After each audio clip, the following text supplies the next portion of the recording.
Praise the Lord. സ്നേഹമുള്ളവരെ, നമ്മെ വിളിച്ചവൻ പരിശുദ്ധനായിരിക്കുന്നത് പോലെ നാം എല്ലാ പ്രവൃത്തികളിലും പരിശുദ്ധരായിരിക്കണം. വിശുദ്ധ പത്രോസ് ലീഗ നമ്മെ ഓർമ്മിപ്പിക്കുകയാണ്, നമ്മെ വിളിച്ചവൻ പരിശുദ്ധനാണ്. അതിനാൽ നാം എല്ലാ അശുദ്ധിയിൽ നിന്നും പിന്മാറി വിശുദ്ധ ജീവിതം നയിക്കണമെന്ന് നമ്മെ ഓർമ്മിപ്പിക്കുന്നു.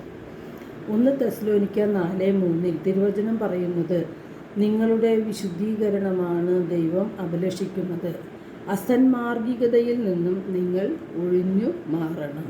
അപ്പോൾ നമ്മുടെ ജീവിതത്തെ നാം പരിശോധിക്കുമ്പോൾ നാം ആത്മാവിൻ്റെ പ്രേരണയനുസരിച്ചാണോ ജീവിക്കുന്നതെന്ന് നാം ചിന്തിക്കണം. ആത്മാവിൻ്റെ പ്രേരണയനുസരിച്ച് ജീവിക്കുമ്പോൾ അസന്മാർഗികതയിൽ നിന്നും പിന്തിരിയാൻ, പാപങ്ങൾ ഉപേക്ഷിക്കാൻ നമുക്ക് സാധിക്കും.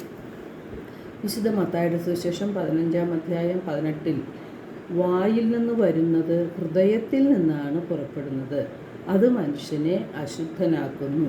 ദുശ്ചിന്തകൾ, കൊലപാതകം, വ്യഭിചാരം, പരസംഗം, മോഷണം, കള്ളസാക്ഷ്യം, പരദൂഷണം എന്നിവയെല്ലാം ഹൃദയത്തിൽ നിന്നാണ് പുറപ്പെടുന്നത്.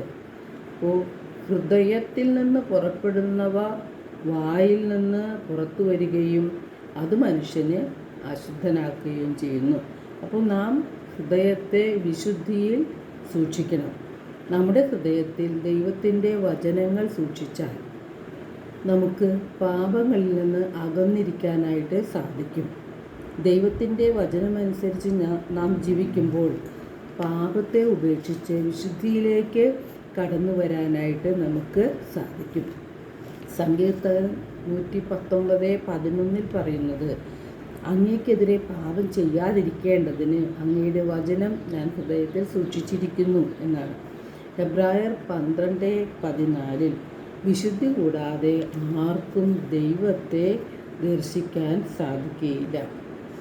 അപ്പോൾ വിദ്വേഷവും വെറുപ്പും പ്രതികാര ചിന്തയുമെല്ലാം നാം ഹൃദയത്തിൽ നിറച്ചുകൊണ്ട് നാം മറ്റുള്ളവരെ വെറുപ്പോടെ അല്ലെങ്കിൽ വിദ്വേഷത്തോടെ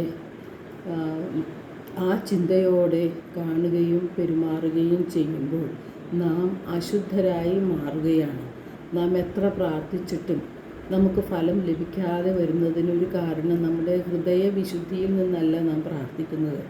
അപ്പോൾ അശുദ്ധിയായ എല്ലാ ഘടകങ്ങളും, നമ്മുടെ ചിന്തകളും വിചാരങ്ങളും വികാരങ്ങളും എല്ലാം നിയന്ത്രിച്ച് ദൈവഹിതപ്രകാരം നാം ജീവിക്കുമ്പോഴാണ് നമുക്ക് വിശുദ്ധിയിലേക്ക് വരാൻ സാധിക്കുകയുള്ളൂ.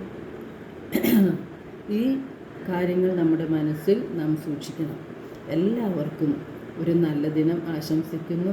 ദൈവം നമ്മെ ഓരോരുത്തരെയും സമൃദ്ധമായി അനുഗ്രഹിക്കട്ടെ.